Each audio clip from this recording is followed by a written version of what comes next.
Hello, thank you very much for coming along to my talk. My name is Andi Wang and I'm currently a postdoc at the University of Bristol in the UK, but the work I'm going to present today is stuff that I did when I was a PhD student in Oxford. It's joined with Murray Pollock, who's now in Newcastle, with Gareth Roberts in Warwick, and David Steinsaltz in Oxford. So the context of my talk is Monte Carlo inference. So say we want to do Bayesian inference, and so we want draws from posterior distribution pi. Now the classical approach to do this is to use MCMC, Markov chain Monte Carlo, whereby we build an ergodic Markov chain whose invariant distribution coincides with the target.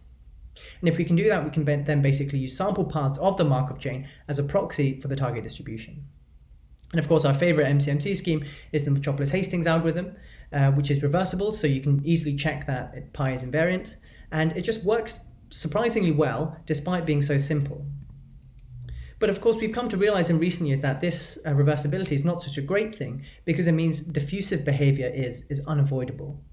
And inherently, the MCMC paradigm is inherently sequential, which means it can't easily be parallelized. And of course, the kind of the classic issues as well of burn-in, how long to run for, and the difficulty of estimating the asymptotic variance and quantifying the quality of the estimators. And so these problems have inspired lots of research and various lines of thought. And I'm just going to focus on one of them now, which is that of regeneration. So regeneration times are informally a sequence of stopping times, Ti, such that at each time, the chain starts afresh. The future evolution is independent of the past and is identically distributed. So for example, on a discrete state space, the sequence of hitting times of a given state are a sequence of regeneration times by the strong Markov property. And within the context of MCMC, regenerations are particularly useful, as was pointed out in a paper of Micklin et al. From 1995. So just suppose we have identified a sequence of regeneration times. Well, then if we consider the random variable Zi, which are basically looking at the tors of the chain between regenerations, by definition, these are IID. And that's very useful because it means at that point, burn-in issues are eliminated because we are immediately in the asymptotic regime as soon as these regenerations have kicked in. Because no matter how you initialize the chain, it doesn't matter anymore, the evolution is IID. And that means then you can just use the standard central limit theorem rather than the CLT for Markov chains. And in addition, you can then parallelize this because the Zi's are IID, so your cores can just be independently simulating the Zi's. But in practice, it's generally hard to identify such times. And so in my talk today, I'm going to argue that you can build a non-reversible continuous time sampler which naturally possesses regenerations. So let me speak now briefly about continuous time approaches to Monte Carlo. The general motivation for looking at continuous time processes has been to try and get away from reversibility, mostly by introducing kind of momentum into the process. And so my first example is a cheeky one. It's HMC, which is neither continuous time nor is it non-reversible, but it's based on Hamiltonian dynamics, which are absolutely continuous time non-reversible dynamics because it's deterministic. And in recent years, we have seen genuinely continuous time non-reversible samplers, such as the BPS and the zigzag, and also extensions onto more exotic spaces, such as trees and even discrete state spaces. Another class of continuous time methods are quasi-stationary Monte Carlo methods, which I won't talk about now, but in that context, continuous time allows the use of subsampling, a technique to get around large data sets.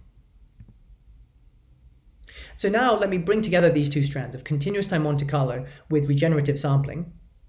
And so consider now the following situation. Suppose we have YT, which is a continuous time local process, meaning it can somehow explore neighborhoods well. So maybe it's like a diffusion, say Brownian motion, or an MCMC scheme, which has been embedded into continuous time, say by using constant holding rates. And I emphasize now, it does not itself need to be pi invariant. And suppose we also have a global regeneration distribution mu, which we obtained, say, from pilot runs or some approximation. And so the question is, can we combine these dynamics in such a way to get a pi invariant process? Because if we could, the resulting process would be non-reversible, rejection-free, and it would naturally possess regenerations. So let me make that a bit more precise. So we have this local process YT, and we have a function kappa, which will define the regeneration rate. So it's going to define an inhomogeneous Poisson clock with rate kappa of YT. And when this clock rings, we're going to regenerate from this fixed distribution mu.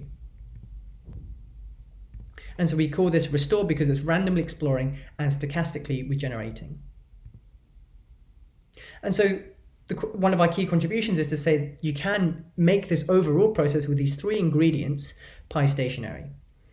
And the way we're going to think about that is because we're inputting y, the local process, and these regeneration and the regeneration distribution mu, the thing we can play with is the regeneration rate kappa. So what is this rate? Well, let q be the generator of the process, and then we consider the adjoint of the generated q star applied to the target pi, then divided by pi again. And then the regeneration rate kappa is kappa tilde plus a constant c times this density ratio mu over pi.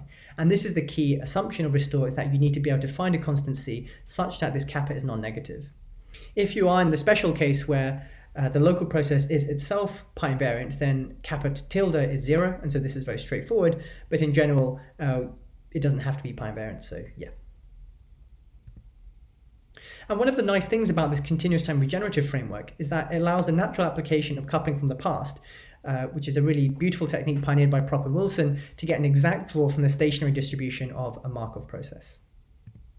And in the context of restore, the condition for coupling from the past is quite simple. It's simply that this regeneration kappa is uniformly bounded away from 0. And if that is the case, you have uniform ergodicity and CFTP can be done. And the resulting CFTP algorithm is really quite straightforward. And as an example, I won't go into the details entirely now, but the classical rejection sampler is actually a special case of the restore CFTP restore sampler when you simply take the trivial stochastic process. And so I won't go into these details now. If you're interested, you can simply pause the talk and look at the slide. It's actually relatively straightforward and quite a neat calculation, actually. So now let me give you a simple example to illustrate the kind of thing you might want to do with the restore sampler. So I'm going to present a univariate example which is inspired by a paper of Murdoch. You can think of it kind of like a Cauchy posterior. And of course, because it's univariate, you could just integrate this numerically. But if you did want to do kind of MCMC on this kind of target, it would be very difficult because it has heavy tails, it's a kind of Cauchy posterior, and it also has many modes. And so we actually want to do coupling from the past on this. And we're going to use diffusion restore, i.e. the local process is the diffusion. And because we want to do coupling from the past, we need a process which can rapidly enter the tails. And so we're going to pick actually an unstable Ornstein-Uhlenbeck process where you see the drift is actually thrusting you into the tails. And so what the restore process is basically doing is it's going to try and rush into the tails, then the clock will ring, there'll be a regeneration bringing it back into the center, it will try to rush into the tails again and return to the center, and so on. And when you take this process, you can calculate that the regeneration kappa is indeed bounded away from 0, so you can do coupling from the past. And then it's relatively straightforward to implement, and you can just do CFTP and get, say, 30,000 IID samples from the posterior, which is what I've shown in the histogram here. And so I'm wrapping up my talk now, and so kind of the take-home message from this short 10-minute talk is basically to say, it's possible to build non-reversible regenerative samplers in continuous time. And the framework I've presented is really quite general, this restore framework, because on the one hand, say if C is very close to 0, then you're essentially just doing a kind of standard MCMC type algorithm, albeit in continuous time. On the other hand, this also encapsulates things like perfect samplers, such as the classical rejection sampler, and as I've shown you before, kind of CFTP type algorithms as well. And of course, there are many things I didn't tell you today. So this work is in a paper which is on arXiv and it's going to appear in the Annals of Applied Probability. I'll give a full reference at the end. But in the paper, we also argue and talk about how restore can be used to introduce non-reversible rejection-free samplers moves into an existing MCMC sampler. We also discuss tuning the algorithm, how you might choose the regeneration distribution mu and this constant c. In particular, we talk about this kind of minimal rebirth distribution. We also talk about an approximate version of the algorithm where we truncate the regeneration rate, because in general this could be unbounded. And a preliminary version of this work also appeared in my doctoral thesis, and in that version I also speak a bit about the cost in high dimensions of introducing these regenerations for simple targets. In that case, we can quantify exactly what this kind of constant c is in high dimensions, which gives a kind of handle on the cost of introducing regenerations. And of course, there are many other questions that could be asked. In the paper, we focus on diffusions and jump processes, but the framework could encapsulate other local processes such as PDMPs. It would also be interesting to think about what a discrete version of this might look like. And something we're also thinking about at the moment is perhaps we could incorporate deterministic approximations into this framework. Say the regeneration distribution mu came from something like Inler or a Gaussian approximation. Could you embed that within a restore framework where perhaps the restore mechanism is able to correct the error you incurred from doing this deterministic approximation?